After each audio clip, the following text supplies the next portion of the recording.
T-minus 30 seconds.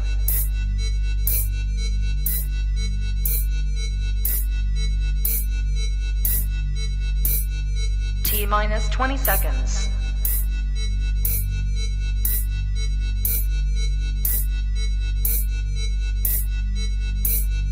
10, 9, 8, 7, 6, 5, 4, 3, 2, 1, 0.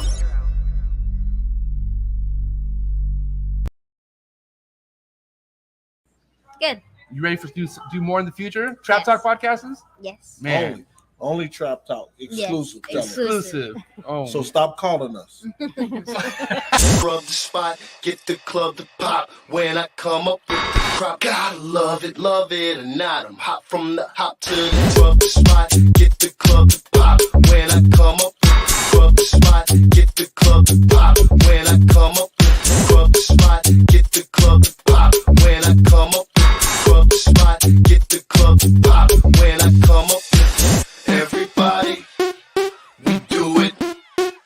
Everybody, we do it.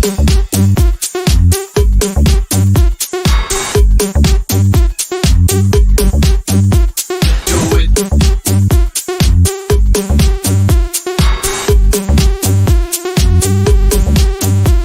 Do it.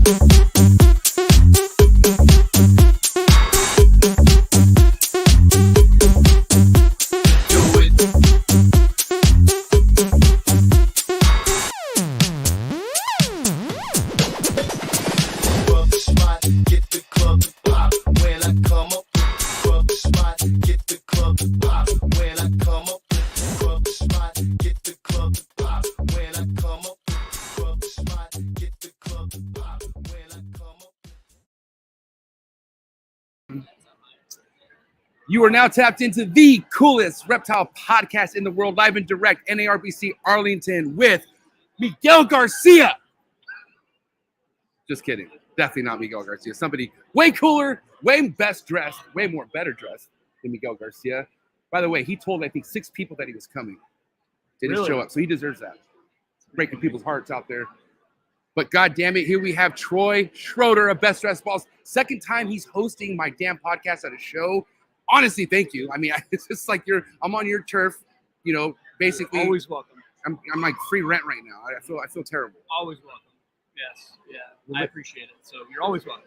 Man, before we dip into things, guys, just want to say, make sure you hit that like button, hit that subscribe button, hit that notification bell. Please go give my boy a follow, Best Dressed Balls, on Instagram and Morph Market. Also, that's where a lot of your productions are available, correct? Absolutely. Yep. And then, of course, I want to say this episode was brought to you by Kevin and Brad from over at Brad Boa's Reptiles. Thank you for your love and support, guys. Go give them a follow on Instagram. And I can't wait to see their damn table at Tinley. Coming quickly. Bro, okay, let's Troy, I thank you for last minute coming through on this. Chris Happy to do it. Chris Eaton, not gonna happen apparently, but it's fine because you know what? I want to have the host here in front of me, to be honest. And you are been killing it with the shows this year yet again. Been doing a lot of shows. How many shows has it been so far this year? So for 2022, be 1, 2, 3, 4, 5, 7. I'm on my 6th, I think, 6th or 7th. So 10. I think with Tinley and then St. Louis, it should be 9, if I remember right. So you're a veteran at these shows, but I mean, do you feel a little bit burnt out about this time of the year, or is it just like a year-round thing? I think like, you're getting more clutches for me hatched this time of year, and so there's the excitement of like bringing new animals and whatnot. But there's also like, you know, to be honest, it's you've been traveling all year, and it's like, oh, another show. So it's a really mixed feeling for me. Like I want to be here, I want to show the animals, and there's obviously that party that's like, do I really want to drive 12 hours and get all the animals out? But right. Overall, man, I definitely like to be here. Well, I mean, listen, it feels great to be here. I mean, Texas never fails, man. No, Arlington, NARBC never fails. Yeah. And, you know, I want to kind of talk about a little bit of, I don't want to call it a slump, but a lot of people just aren't too excited right now about what they're experiencing on the West Coast. And I'm not saying new people. I feel like the whole new people thing is great. There's shows are, you know, as far as that Anaheim and whatnot, there's people showing up, but I'm talking about like keepers. Like you, I feel like you're being stranded right now. Like I feel like you're the only one taking it out there who's not a part of the West Coast. you did team up with the best people on the West Coast for sure. Shout out to Great Antoine, Simple Serpents, Andrew. Like, you know, I was kind of.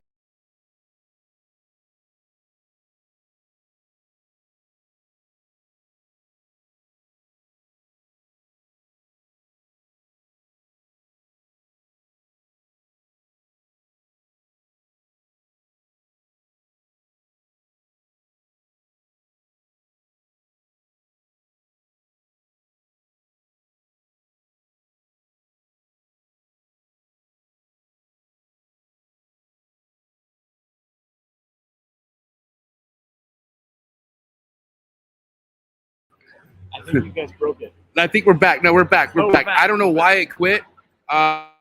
Listen, we are definitely on free Wi-Fi in a goddamn convention center right now. So please bear with us. I appreciate you guys. We're back though. We're back and going. Right. But you know, we were talking about the shows on the West Coast, kind of not having like, okay, I have something that I thought of, and like there was somebody oh God, I did it again. There was somebody going to shows that was pulling a lot of people from all over the place, right? And, you know, obviously that person's Miguel. Miguel had ties with so many people all around the country who were willing to go all the way to Pomona and just hang out. And I think we're missing that part right now, not only of just with the event side of things, but just the people just to show their faces. Yeah, absolutely. I think like, especially with the big guys. So you think about Justin and Ozzy and Miguel and you know, guys like Billy and stuff in Canada. Those guys all do us a huge favor, right? Like if they come to shows, they have a lot of excitement. You're one of those people, you know. I mean, and I'm not saying that because I'm in front of you. I mean, you've worked hard and you bring a lot of excitement and you bring a lot of attention through YouTube and whatever. And so I think you bring a lot of people to the show, and I appreciate that. It's almost like you guys trickle down. And it's like free advertising for people to come to my booth. But I agree that a lot of those people are missing, I think, from the shows, and it seems like there's not an excitement factor. Maybe it's not as exciting, and maybe I'm putting it into the wrong words, but there's definitely a different feel about the shows, at least for me this year. I think what it is, I feel like a lot of people who are getting their feet wet with breeding and now are able to potentially start to vend don't see what they're expecting from new vendors, hearing like, are you making all this money? And the thing is, like, that shit comes with time and experience. Like, you know, the Bob Boo's, yourself, people who are literally cashing out are like having people who are just recurring members, like recurring people knowing you're going to be at this show. It just doesn't happen overnight. And I feel like people who are avoiding shows because they're not going to make money, they feel like the money's not going to be made. That you got to look at the bigger picture. Like it's about establishment, you know? And I've said this, I think I said this when we talked, like shows should be about, you know, you marketing yourself and your animals and before the sales. The sales is just icing on the cake. Don't get me wrong. I want to leave here with money in my pocket, and I'd be a liar if I didn't. You know, if I didn't say that. And so, I absolutely think that the first most important thing is just marketing yourself. Right. And I think some, being at each show, people expect you to be there, so there's a following. And so I think if you start to skip some of those, you start to lose some of those people that are expecting you to be there. Well, let's talk about some of the best marketers in the game, right? Like Justin. Even people like Miguel and other big breeders who put so much money behind marketing.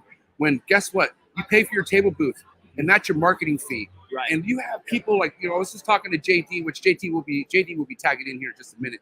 But talking how JD just has people that come and do stories of his booth without him having to do shit. People go look at their stories and they go, "Oh, I just saw a story on Instagram," and it's like fucking marketing, baby. Like without even having to put much work into it.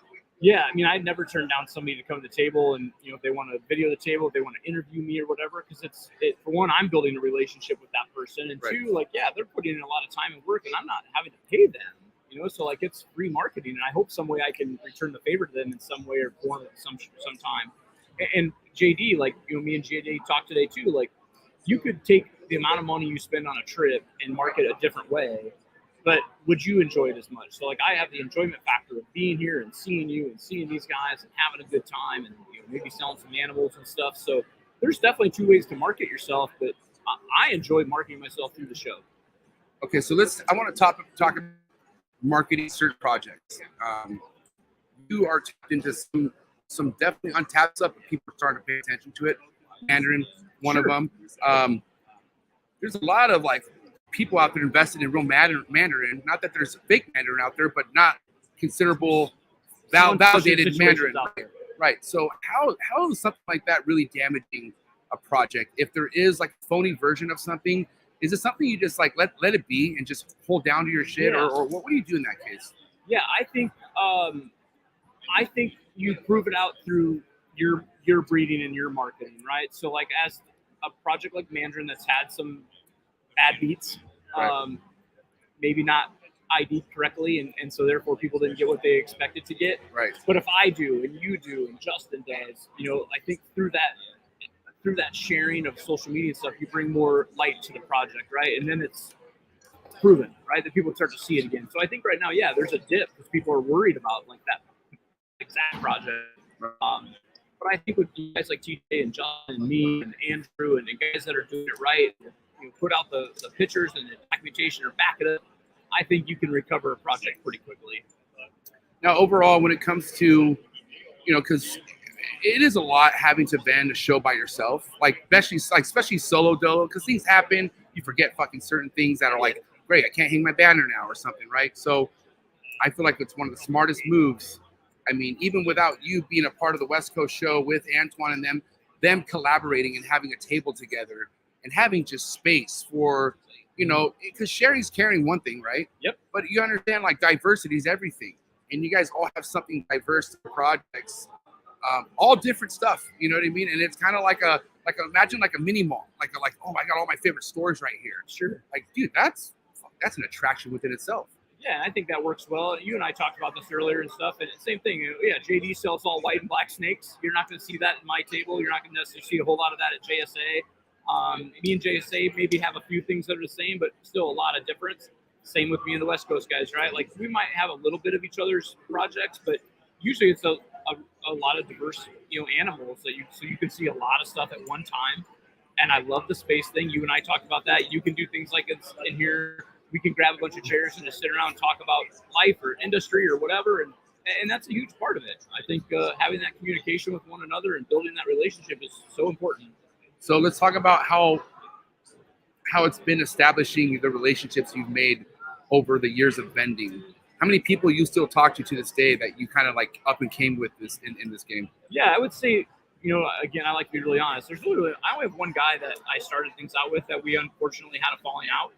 It's been water under the bridge, and we still talk somewhat, but it's not an everyday thing. But, these guys, as I met JD and Joe at the Iowa shows that were, 10 and 15 years ago and stuff, I mean, we've been friends ever since, and that friendship got, bigger and bigger.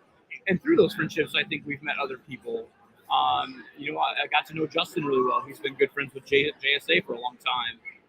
I met Miguel through coming out to, Pomona, and it's TJ, like the same thing. Like we got connected by somebody. I wanted to get into Monarch or like call this guy, and so I really all that big circle or that family, like we're all really still together. Now, I mean, if it's one thing that I feel like that kind of keeps people separate in a sense, is specific projects, right? Like I feel like some people kind of maybe care too much about other people's projects. Sure. Or it can maybe kind of cause a little rift within themselves. You know what I mean? How is it with you personally when it comes to like, because you're a Monarch guy, right? Yep. And I talked to somebody yesterday about Monarch, and I was like, hey, listen, I'm not somebody who's saying Monarch is a fucking joke, because I've seen real Monarch at Troy's table. I could see like where the difference is between that and Ultramil. Sure. My thing is, I got people like, I don't know, let's say Marshall Mendez, who has a really awesome line of Ultramil, right? I think that Monarch needs more time. I think Monarch needs more people, like more projects to go deep, like Ultramil's going deep right now. Yep.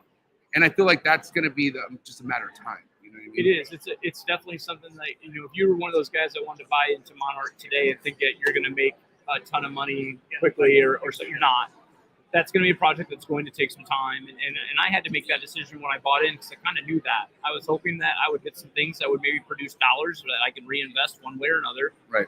And some of that's happened, but in that project, it's definitely, I think, a long term. I think when there's more made and you find that right combo, and you get more guys talking about it on social media and videos and things like that, I think you'll bring a lot of light and a lot more people attention to the project. I think it'll grow. I want to kind of talk about, because I'm trying to encourage people out there who could vend and they feel like they're not ready. What are some things out there where people could feel like, you know, like there a certain standard of animals you should have, or I mean, not standard, but obviously standard, but quantity of animals before you should vend, or does that not matter? Like, when do you feel like someone's ready to actually go vend? Yeah, I think that's a tough question. I guess to me, I don't care if you have all normals or if you have the top of the line. I think it's, again, I think if you have the mindset that it's just about colors, you're under the show the wrong. So if you believe in your animals, if they're all super normals, right, and you love them, then bring them to a show and market yourself and show people your excitement and talk about the animal. And if it's, you know, whatever, right. Pastel, right? Like, I mean, anything. If you have the lowest, I hate to say lowest, but if you don't have a gene stacked collection, that doesn't necessarily matter to me. I think it's your passion, and I think you have to sell your passion. So I think you do a show when you're comfortable or you're ready, and that's even tough because I think people are, when am I ready? I think you just do it. Get a table and do it. Worst case is you hate it and you don't do it again, or you find out that you do it well and you continue and you build relationships and it becomes a once a month thing for you. You could definitely admit, I mean, I'm not just saying this because the amount of fucking sick ass jackets you wear per shows, but you're definitely a man of understanding when, like, you know, things always get better at time. You know what I mean? And it's just always about trying to not feel like you're doing everything right, but what you could do better. You know what I mean? Yeah. And that even comes with evolving projects. I feel like people, like it is something where if you feel like you're not too happy or confident about a certain project, then the longer you hold on to that, the more unhappy you're going to be. Yep. Unless you find answers to why you're unhappy. You know what I'm saying? But you can't just let it raise up, be in a rack, and just like, you know, and just let it sit there. You know what I mean? You don't have any, you know, love for that more for animal. You're not going to enjoy, you know, breeding it or raising it or bring it to a show or, you know, marketing it on Morph Market. You just lose interest fast. Right. And so, yeah, I think that's a big part of it too. Is, you know, maybe dial your projects into where it's something you're very happy and passionate with. There's really nothing on my table that I'm gonna be like, oh, it's a dud. Yeah, I get byproduct from some of that, but even that stuff, I'm still like, you know, it's like Lisa loves black pastel bananas. Right. You know, I want to see crazy 5-gene clown combos, and she's happy seeing a black pastel banana, right? So you want to know what else Lisa loves? Telling me no about coming on the podcast every single time. She probably hears this. And it's not even a joking no. It's like I look for a smirk when she says it, and it's so solid no. It's like, holy shit. Yeah. So I got my work cut out. Get Lisa on the show. It'd be really great to get Lisa, a granola. She's flipping us off. She's crazy. Okay, you got to admit, man, how great is it to have a support system like, you know, Lisa? Yeah, you know, it's not just Lisa. Like, we have a 21-year-old son, Michael. Yes. Yep. Which he's brought him to shows. You know, where's he at this time? He's in. He goes to college in Cedar Rapids. He works for John. Okay. Works for Dag, cleaning digs. Right. You know, black and white snakes and stuff. So Michael, you know, too. So I mean, like we've talked about this before. Lisa does all the rat stuff, which is huge. Right? Like I don't want to be in the rat room. I want to be in the snake room doing my thing. The rat room is not my thing. Yeah. You know, but Michael helps me clean and stuff. So it's a family affair, and it's nice. Even my mom and dad, like, they're always behind me no matter what it is I'm doing. And that's really important. I mean, it's nice to have people in your corner, whether it's your family or guys like you guys, right? They're trying to push us all to a better standard. And so it is important, and it's great. I love that I get to travel with Lisa, and I get to travel with Michael. He went to California with me, and I think he's going to do January show with me again. So he's on a break for college. It's nice to have that time with him, and it's nice to have time with Lisa. A lot of people don't get to do that. You can't help but to hear people kind of chit chat about, you know, their feelings of shows not being as great, you know, no matter what the show is. There's even been NARBCs that people are like, like this doesn't feel the same, right? Right. But at the end of the day, we got to look at it like this, you know. I mean, how many times have you seen show go like this, up and down, and in a sense to where, like, okay, maybe the attendance is there, but sales were good, right? Yeah. And maybe the sales weren't good, but there was a shit ton of people there. Yep.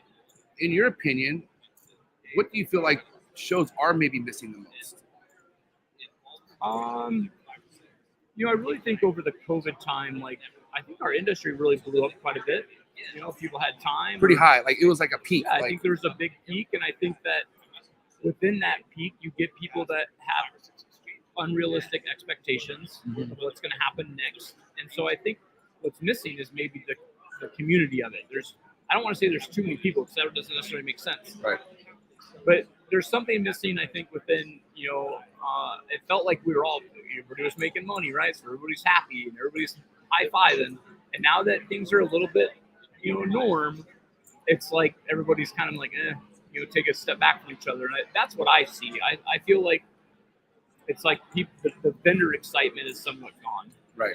But I certainly can have that wrong, but that's how I see it. How are you looking at things that are like, you gotta understand there's certain people out there that put shit on their goddamn YouTube and next thing it's popping, right? And I feel like, that doesn't necessarily mean that you should change everything you're doing. Right. How are you determining if you should go a certain direction on a new project? Like what does it take for Troy to be like, all right, maybe I should dabble? You know what I mean? In the beginning, I thought I was not a fan of Ultramale or Monarch.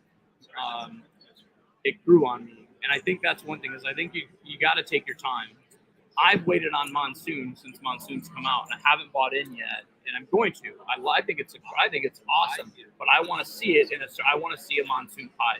Right. That's what will determine if I invest in, right? So for me, it's a lot of visual. I want to like it. I want to be able to open the rack and be like, oh, I still love this. If I don't, then I lose that. I think that love for that particular morph. So I think for me, at least, it's a lot of visual. And then I think it doesn't make sense, right? It's a business. Whether you're selling coffee mugs or ball pythons, it's a business. So you got to find what's selling, and that's tricky.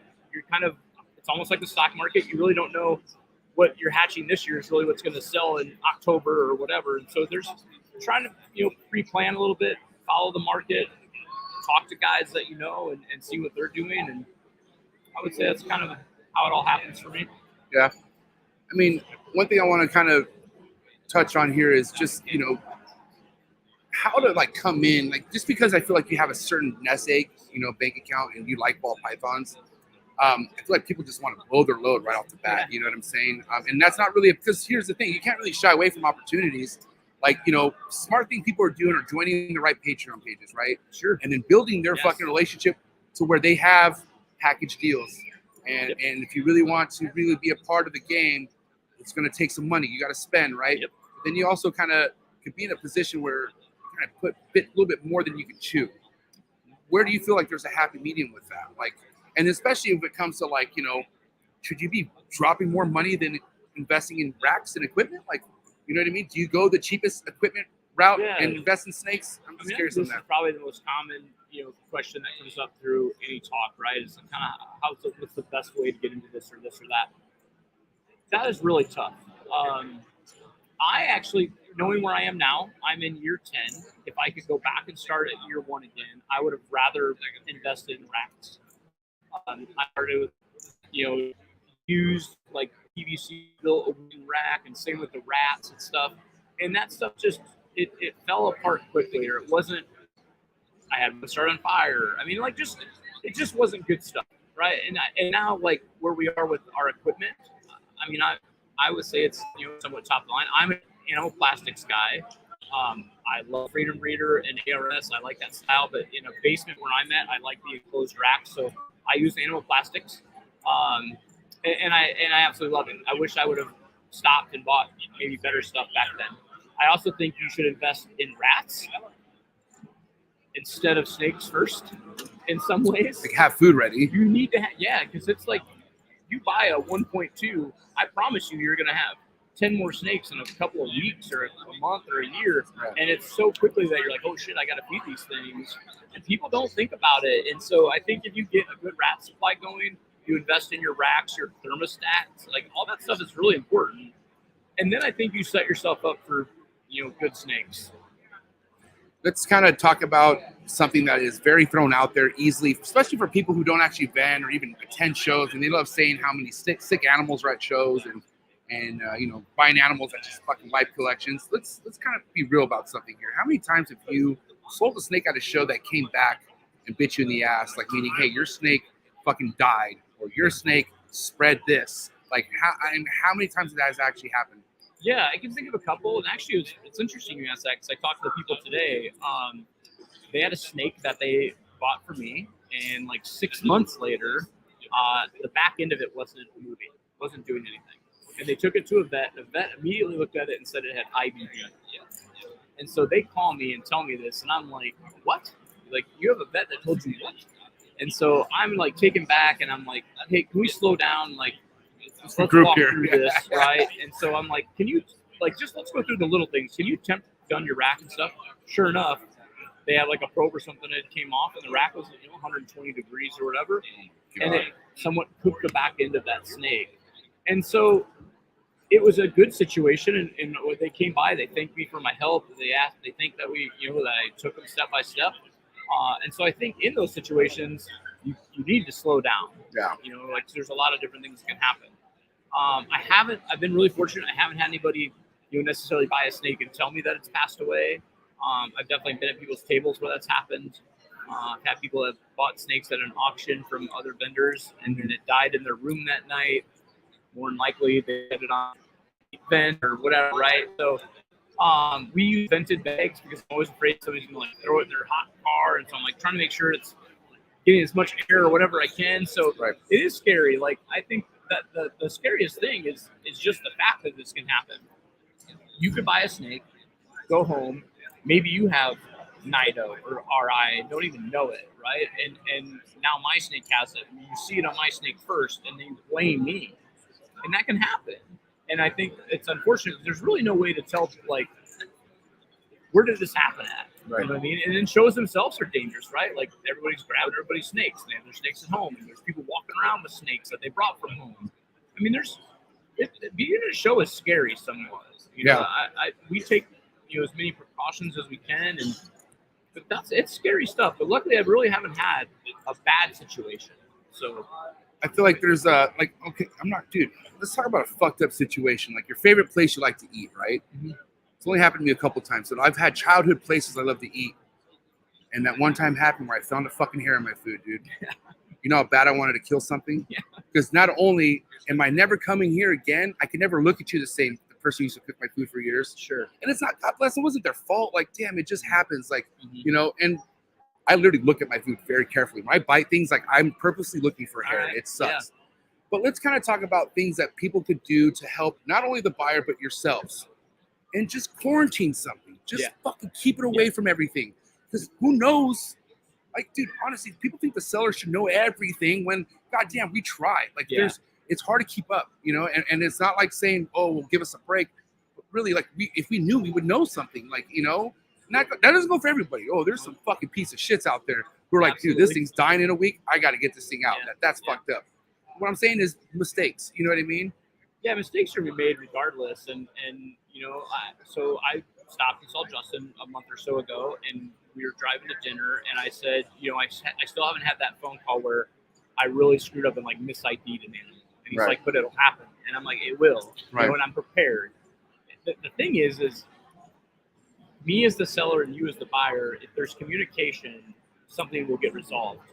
It's when it's finger pointing and like, you piece of shit and you did me wrong. When that gets to that point, you've lost that battle regardless on both ends, I think. And so, I would like to tell people, like, I think there's a bit of a stigma. I think people get really upset when things are misid'd or there's obviously an illness, and that's understandable. But if you want it resolved, slow down and have a conversation. So let's talk about the other end of the spectrum here, okay? Let's talk about that customer who basically cooked the end of the snake by mistake. Let's talk about if it came down to knowing it was their fuck up and they're like, nah, I want a refund. Like, I don't give a shit. This is your fault. Your fault, your fault, your fault. What would be your advice for that seller out there who's dealing with that customer like, oh my fucking God, don't you feel like you should either A, give me the snake back, I'm so sick, whatever, let's end it, or do you feel like, fuck that person, I'll never sell you a snake again? What would Troy do in that position? Yeah, it's tough. I think there's a fine line between two different answers, and I like to think that who I am as a person, I would go above and beyond to try to make you happy. Right. Again, I think that depends on how you're treating me. I think if the person is treating me with respect and I'm trying to help them and we can come to resolve, then great. If they're coming at me like, in a very violent maybe way, I might take a step back and be like, so you've had that snake for 6 months, like it's your fault, right? I think that's a case-by-case basis. I think me and JD and JSA, we've all had that conversation. We've all had people that we've either heard things about or had a customer that maybe is having some type of situation like that. And I think that it really comes down to how you're communicating. And I feel like it's okay for people, especially new keepers, to kind of get upset.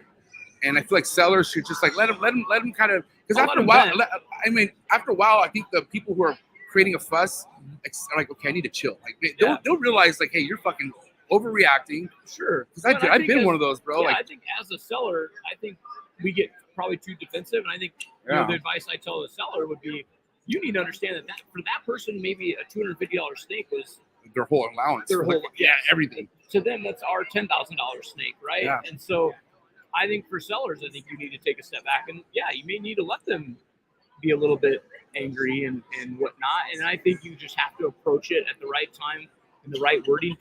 I'm not going to hit anger with anger, right? I'm going to try to kill them with some love. I'm going to try to give them kindness and be like, hey, let me try to walk through this, or let me try to do this, or let me do that.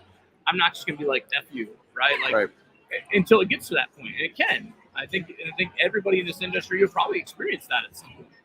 I feel like I was very, very on edge and very fucking defensive of being fucked over in the beginning because, guys, my very first pied paid $400. Well, the total was $400. I paid $200. My wife paid $200. Like, my wife helped me with that. I couldn't afford that snake. Yeah. 2017. Okay, I couldn't afford. Actually, no, 2016. Could not afford a $400 snake. But and I was looking at this pied not for breeding at all. I just couldn't believe this snake. Yeah. Like, it was just one of those snakes, like a banana, one of those goddamn jeans where, like, you don't know what's happening in that world, but you just want that snake. Yeah, you liked it. And that's, and I'll hold on to that for the rest of my life, And, I can't even tell you the prices I'm juggling now when it comes to certain God damn. If I said this on air, my wife she would hold me to it. You know what I mean? So I just can't. Babe, shout out to you. I love it. But, okay, listen. JD. All right, guys, check out this intermission because I got to take a piss. Sit down, JD. I have something going on. So I want to hear, first off, like I said, no offense to the West Coast boys. Shout out to Antoine, Civil Serpents, Andrew Wood, but not JD. No. Okay, when it comes to a show, seeing Troy and JD bending next to the neck together, it's awesome. But let's talk about how this relationship started. How the fuck did you and Troy ever even become the duo that you are? Great question. If you talk about that, I'm not back. Talk about your next favorite color. I feel like I have an answer, and I'm kind of curious what yours is. All right, let's hear it. Go. What mine is? Yeah, let's hear what your story is. So I'll be the honest broker to your bullshit. You and I met somewhat at the Iowa shows, right? Yep.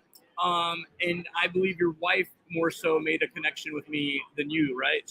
You made a connection with her. Yeah. Yes. She was pretty. I'm kind of pretty. Well, so far we're getting against the truth now. Okay, We're all right, kind of moving away from that. But I got to photograph you. Yeah. Your photography skills were the first thing that I remember that we negotiated on. And she was telling you that she was pregnant. Yes. Yep. That's that was right. our real first time we ever hung out. Yeah. They did a little sign thing. They turned around to each other. It was they wrote a surprise. It down. Yeah. Were you actually surprised? I was. I had suspicions. Yeah. I had suspicions for sure. But I remember. I really wish that we could have got her to say some other things first, like the signs, like I have herpes. Yeah, that would have been funny. I think that would have been good. We should have done that. But no, I do. How do you remember our budding relationship? Well, yeah, it seems like it was a long ass time ago at this point, in all honesty. But yeah, I do remember it being through photography first, and just seeing each other at the local Iowa shows, and then starting to get family pictures taken, stuff like that. And I would say our real first bonding experience, because we did like dinners, I'd have you over and cook and stuff like that then. But then was the California trip. Sure. That was the first spending an ungodly amount of time, 24 hours on the way back and like 60 hours on the way back. It seemed like it. With you in a car. And that's where we talked a lot. Yep. And my favorite part of that story is me giving you shit about your really horrible business name, which is what again? It was at the time, it was T&S Geckos and Balls. Yeah. Yep. I love it. And we had a great heart-to-heart where I said, so tell me more about your photography business and what you do. And that's when you started describing. Did you already tell this story? No. Oh, all right. No. You and I talked about this. You talked about the photography conventions that you go to and how you always have these fancy suits you wear and everything else. And this is on this 24-hour drive to California for the Pomona show. And I was like, that's it. That's your business name. We need to bring that persona to the reptile business, completely get rid of TNS geckos and balls, and go with some branding that actually matches your persona. And this giant behemoth of a best dressed man came out of that discussion. BDB. Yeah. All due to you. Yeah, that's right. I always try to give you credit. So I appreciate that. Yes. I do. Well, and I think you look amazing. It shows. I think it's super fun. You were making logos. You were making logos on the way back from Pomona. You were getting logos, rebranding. You were looking up web pages, Facebook. We got my Instagram on the way home. Yeah. It was a light switch. Yes. Yeah. You went from But TNS. these red pants I'm wearing that you guys probably can't see was a really shitty idea. That wasn't my idea though. No. That wasn't. Yeah, that's a no-go ever again. But so anyway, we established this relationship. I basically built your business from the ground up with my genius ideas. You did. And then you owe everything to me. I give him a monthly payment. It should be in sushi. That would help me out. I don't know that would be fair economically. I'm gonna buy you like Come and Go's. Oh, that's sushi. You're gonna make me sick. Come and Go's a gas station, by the way. Are you sure? Yeah. Very It's sure. a really bad name for a gas station. And then let's talk about this show, Arlington. Yeah. So, COVID happened. Yep. You're a big show guy. You go to shows. You're constantly rolling into shows. You attend a lot more shows than I ever did. You're a local, quote unquote, Iowan to me. We're both Iowans. Yep. And you were headed to Arlington. And you're like, hey, JD, do you have any interest to go into Arlington with me and Lisa and going to the Texas show, which I had never been. And did you have a spare table at the time? I think so. I did. Because I think I had a end cap. Okay. Yeah. We split that up. So we rolled down to Texas together. My first time. You had been here before at that point. I had done one show before that. Yep. And we both had a great show. I had a great time. I was shocked I haven't been here sooner. It was fantastic. And then we roped in JSA the next trip, next 6 months later. Yep. That's exactly what happened. And we got her first, then me and you, and then me, you, and JSA. Then the 15-passenger van, the gangbang trip on the way down. Yeah. And that's not what happened. the Airbnb, the whole we nine Airbnb yards. together. Yeah, and it's great. So I mean, we have like a little family. We've grown this from one corner booth to 6 tables. Obviously, in spring, sometimes it's a little too much, right? Because we don't have as much inventory and whatnot. But yeah, we Airbnb together. We do dinners together. We drive here together, and it's a little family. Yeah. It's we should name our family. I think we did with the giant ass poster. That we need like a just Midwest of the JJ. something. We got to come up with a name. Can your people listening like write a name for us? Like, I'm from Iowa. John's from Iowa. They're from Minnesota. We need a name that brings us together. Come and go, boys. Yeah. Come and go, boys. Be it. Yeah. We throw a Casey's in there. Yeah, there you go. Oh my God. For your donuts. Casey's on his head. Nice. Yeah. So that's me and John's story, our origin story, and our budding relationship that has evolved into sharing booze. Who do you like JSA. to be with more, me or Joe? I feel like I talk to you more, so I'm trying to think about how to answer your question. I already interface with you. I don't think I interface with Joe enough. Okay. So if I had to say who I wanted to hang out with more, it'd be Joe, because I don't hang out with him as much as I hang out with him. All right, that's fair. How do you feel about stealing my friends? I don't know that I ever have. Like TJ. How do you feel about stealing TJ? Well, it's not hard when they like me better. This is going to go real south real quick. I mean, TJ and I have more in common than doing You're him. kind of bougie. Yeah. Way to slap yourself into the podcast, JD. But this is Troy, ladies and gentlemen. Thank you so much. Okay, why don't you go on that side? Oh yeah, switch it up. Yeah. Do you want me to get out of the way and you're taking get the JD? fuck out of here. I'm out of here. No, honestly, Thanks, Lisa man. wants to Appreciate it. yourself. Thank you, guys. I appreciate All it. right. Awesome. Thank you, man. Thanks, JD. Yeah. Oh, JD in the building, the Exantic King. How you doing, buddy? Good to be here. I'm not Thanks kidding. for having me I'm again. not kidding when I say I love seeing you at a show, because I mean, okay, talk about how it feels to follow somebody on Instagram for so long, which I was following your account for a good 2 years. I didn't know that. Yeah, I mean, because there's a lot of people I had, like, accounts I followed that I was inspired by. But then when it comes to like, holy shit, now this account is in here in front of my face on a table. And like, I remember seeing your table from like across the fucking way and like having the excitement and almost like anxiety of going to go see it for once in person. That's awesome. Wow. And it never, dude, that anxiety, it never dies down. When I come see your table still, it's like, dude, this is shit that you don't see anywhere else, man. It's very cool. I appreciate that. How's it feel to be a part of something like that? Like something that is like, it's a stamped project.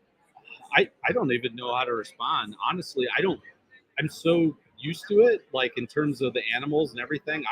I'm actually shocked when I go to shows because I've already downplayed my own animals in my head. Like I'm like, yeah, this isn't as good looking as it could be. I wish this looked better. Da, da, da, da, da. I'm my biggest critic, right? Right. And then I get people like, oh my God, that's amazing. And I'm like, well, it's okay, right? So that part's, I don't know. I enjoy the excitement that other people get looking at animals generically and coming and seeing stuff at a show, just watching the excitement on people's faces. That's what's really cool. There are certain like characteristics you could have that will be your best friend in this game. Patience is one of them, right? Yes, sir. What were the one we were just talking about right now? What were we just talking about right now? Just before that? Yeah. Come to shows, the excitement people had. There we go. My bad. Yeah. That happens at least once a show where I It's might okay. fucking just... You But focused okay. on the beer cracking for a second. It's okay. Let's talk about another good characteristic, downplaying things. Like going in with no expectations. Right, Okay. right. And let's talk about what we were talking about earlier off camera about how you go to shows with no expectations money wise. Yep. How important is it for the next 30 days to show of people taking stories, vlogs, people are coming to you. You know what I mean? So that's a great comment. Yeah, I absolutely love the marketing that people that come to shows do for me. I can't be appreciative enough. So everybody that comes to my table, and I love it when people ask to take pictures, but the reality is I want you to take pictures. I want you to ask me to pull an animal out and hold it for a photo, for a video. I want those Instagram stories. All that is marketing and branding for me. It's advertising in my business. And you guys do an amazing job of that. It's the 30 days after a show, like we were talking about, I do more business in the 30 days following a show than I do at the show every single show. It's everything that people coming and taking those videos and those pictures and posting about it. That's all them.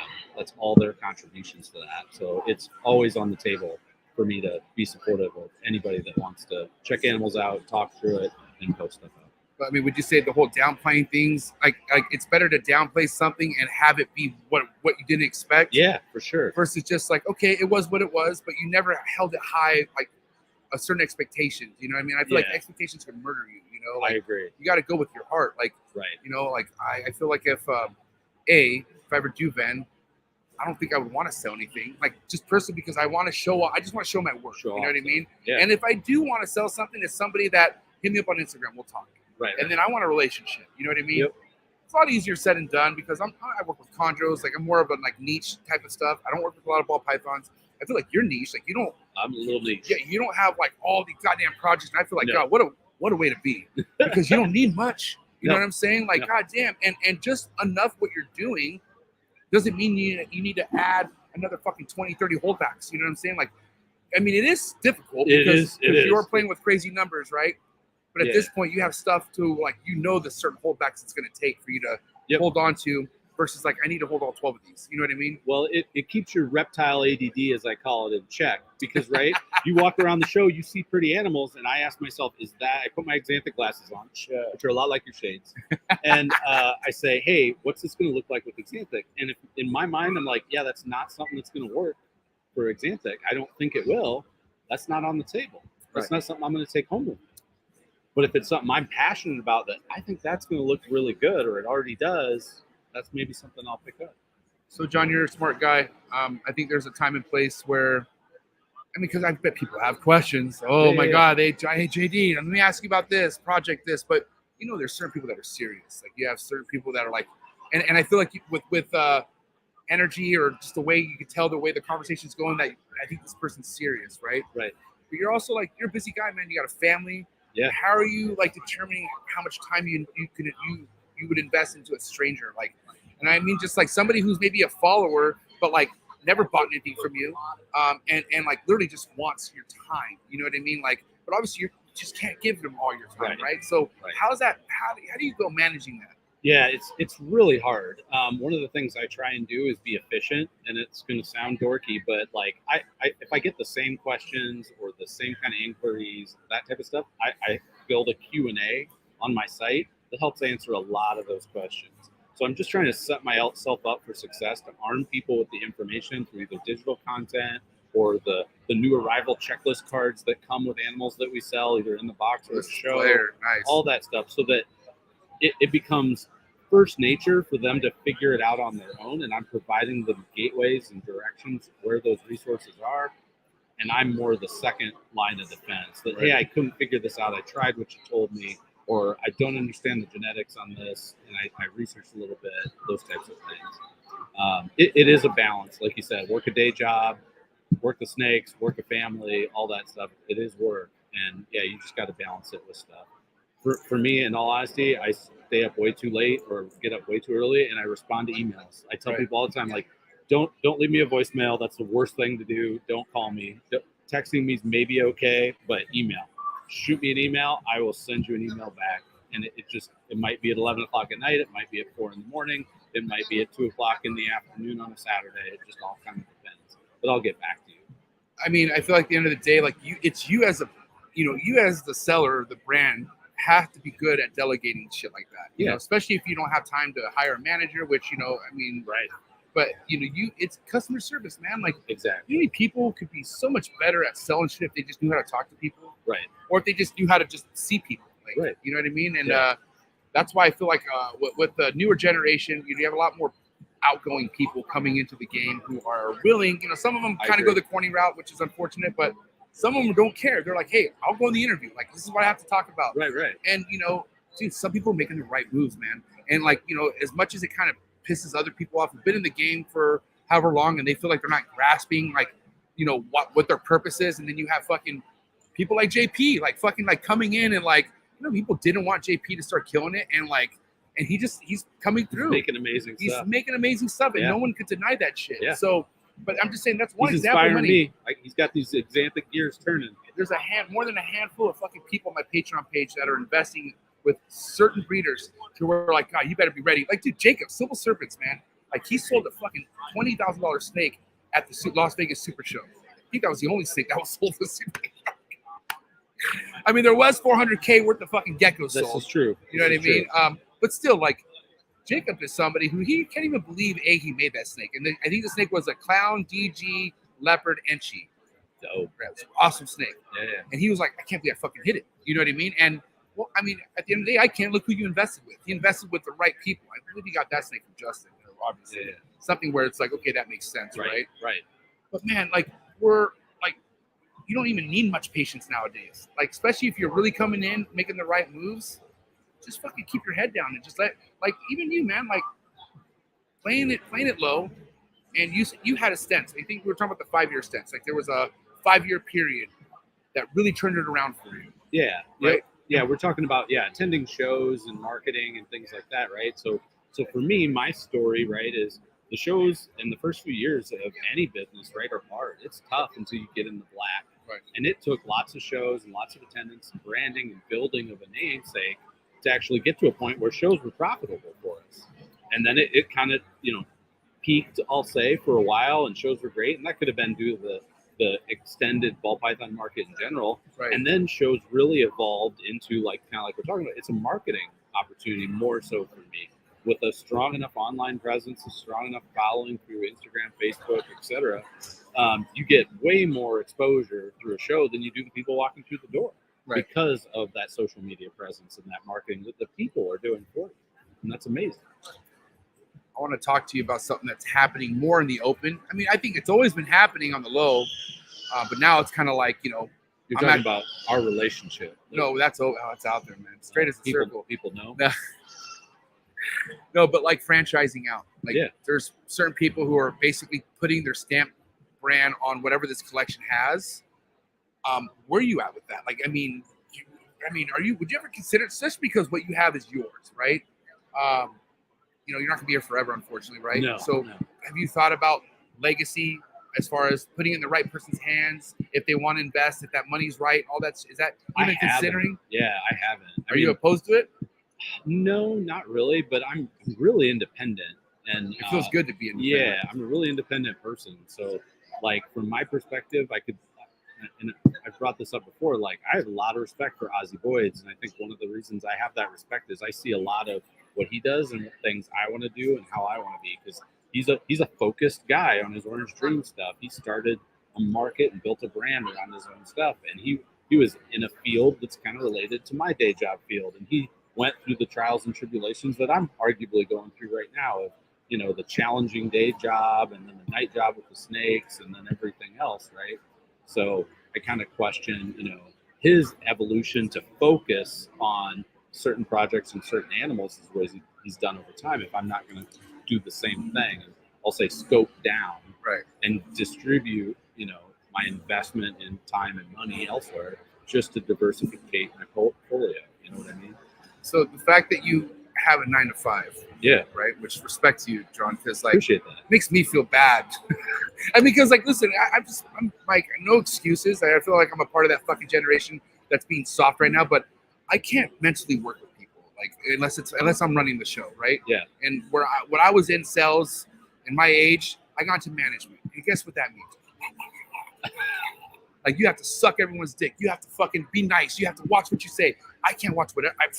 Look at me now. Like, there's nothing I'm watching. You know what I'm saying? This is true. And I'm somebody to where I could build such a great reputation in that one fucking thing I say. And that's basically was me in corporate America. You know what I mean? Yeah. And I got tired of that life. I got tired of having to wake up and being something I couldn't really be. Like, I can't be a man. I can't fucking just be a man and be brute. I mean, sometimes my wife's like, yo, chill, but at least I can't get fired. Yeah. Because who's going to fire me? Me? No, motherfucker. Fire myself. But what I want to ask you is the fact that you have the 9 to 5, you still do all this, you got sales after the shows. What are you doing with your snake money? Is your snake money always going back into the snakes, or has your snake money done other investments? Like, what has the snake money really done for JD? Yeah, great question. It's reinvested. I mean, and I mean that broadly, right? It's paid off vehicles, it's paid off homes, it's gone into other projects and other things of interest, that type of stuff. I've looked at it as a way to make my life more comfortable, right? And work hard, play hard, that kind of thing. So that's been really the balance of it, and I like to keep updated racks, updated technologies, and how I maintain my animals, and I like to reinvest when it's appropriate into other Xanthic stuff or other projects people are working that I feel strongly about being in Xanthic. So yeah, it's kind of circular, but there will come a day, right? Because this is the best part, right? I've got a very good day job. I love my day job. I absolutely love it. I love this industry and my snake job as well. I have 2 careers that I love. I mean, that's nuts. Whoever out there who hates their life is like, fucking bastard. That could be you, though. You don't have to fucking. Look, here's the other thing. Like, even if, like, okay, you're not ready for the snake end, don't do something if you hate it. Like, right. You can figure it out, even if it's less pay or whatever. Dude, do something that will get you through the day. Besides you fucking asking yourself, should I even fucking continue on? Like, man, like, it's crazy. I've had conversations with people like literally suicidal thoughts. Like, I've had deep conversations with people like off record, obviously, and it's like, god damn, like, and honestly, I could see how some people, they can't fucking go all in. Right. Like, they, insurance with their jobs, their kids, wife is like, fuck you, you do that, I'm out. You know what I mean? Right. Fuck, man, it's kind of like, I don't know, I don't think it's ever easy. I think if you do it, but in your case, do you have a timeline where you feel like you can do this full time, or do you feel like you'll retire both at the same time? So great question. I've thought a lot about that. I'm trying to position myself at my day job, so at some point I'll be able to go part time and be able to do that comfortably, and I'll also be able to, I hope, retire, I'm going to say quote unquote early from that day job. But I think I'll always do the snakes. I don't see a retirement plan for that. I just don't. I love it. And I see it as being something, that's why I want to work part-time, is because I can then balance the 2 more reasons. I think people need to realize if you stick to what you love, it's always going to be therapeutic in a way. I agree. Like, it's not going to be a workload, even though it is. I mean, come on, there's times, JD, I'm sure you're like, god damn it, what a fucking week. And I have to go do chores. You know what I mean? But you do it. Like, you do it. Yeah. And you know what's crazy, man? The professional always shows up. That's I don't right. give a fuck what happens to you, man. If you have something that you're a professional at and you know you need to get it done, it's going to get done. That's right. I was going to cancel this podcast tonight because, whatever. Get Got shit done. fucking hammered last night. But guess what? Nah, it's bullshit. This shit's happening right now, and can't be fucking. You just can't back. You can't be a fucking phony. You can't flake. You know what I mean? Right. Follow through on your shit, but that's just like all around the board with everything. Yeah. Your projects, the people you choose to fucking invest in. You know, go into places like this. You know, I feel like too many people just rely on one aspect of multiple things you should be doing. Correct. You know what I mean? Yep. And you got to, I mean, to your point, you got to balance your time. You got to balance yourself. Like, center yourself and be balanced in what you do, how much time you spend on things. Understand the value of your time, right? Is your time better spent at a show for a weekend? Maybe you shouldn't go. Maybe you should post animals on North Market. Maybe you should, you know, spend some time cleaning up things at home. Like, you have to constantly do that evaluation. And if it's one thing I always hold on to, man, like, you know, you pay attention to people who've been around and who they hang around with. And I felt like I was really excited to have Robin Markland on the show for the first time because his relationship with you, Troy, you know, we love food. You know what I mean? We like, do. and what a fucking great, like, something like what a good topic to roll off of. You know what I mean? And Sure. I feel like if anyone out there has somebody they want to bring on a show, I feel like it better be more than just what they're producing. Like, talk about who they hang out with. Like, talk about who their surroundings are. Right. Because you can't do this alone. No. I mean, yeah, you're a one-man brand, but look at this. You have 3 people right here. Look, your guys' tables are all fucking packed right now. Well, you build, to your point, you build each other up. Like, Right. whether it be Redline Science, Redline Shipping, Exanthic Ball Python, Festress Balls, JSA Reptiles, like, you build each other up. There's so much market space out there. There's no reason to stab each other in the back over it. Like, there's so much. And that's from a guy that's in a niche, small market space, just enjoying what he does and still finding a place for himself and wanting other people to have a place too, right? How is your back? And I'm not talking about your freak sesh scratch marks, but I'm talking about, like, how many times you've been stabbed, you feel like you know, and because, like, let's be honest, you're going to get that shit. You're going to get tastes of it, you know what I mean? Where, like, deceiving, like, okay, what was that all about type of shit? How much of that have you dealt with? Early in, I'll say, my reptile career, it was more prominent. Or you should expect it. That's when it comes, you right? don't know any better, right? You're You don't know naive. the questions to ask, and you don't know who you should deal with and who you shouldn't. And it's like any job. When you start to build a 20-year career in it, you see things. You've seen enough shit. You know, this is a good example of a good businessman or woman. This is a good example of a businessman or woman. Here is not one. Here's the red flags that go off, and you tell other people they might be deaf, they might not be. But the point being, you can kind of see it coming. You know how to read the situation, just like you know that girl's, you know, going into her pre-lay shed and we're going to ovulate, right? You see it enough, you know. So I have a wrap-up question.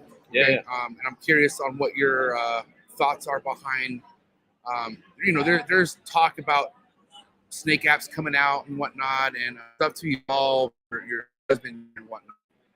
How much of that do you feel like you'd be utilizing, like yourself? You've been in the game for a while. I'm sure you have your ways of keeping documents and notes, but do you feel like an app is something that you would utilize, like something that you feel like could change the game for you, or you feel like, I think I'm good?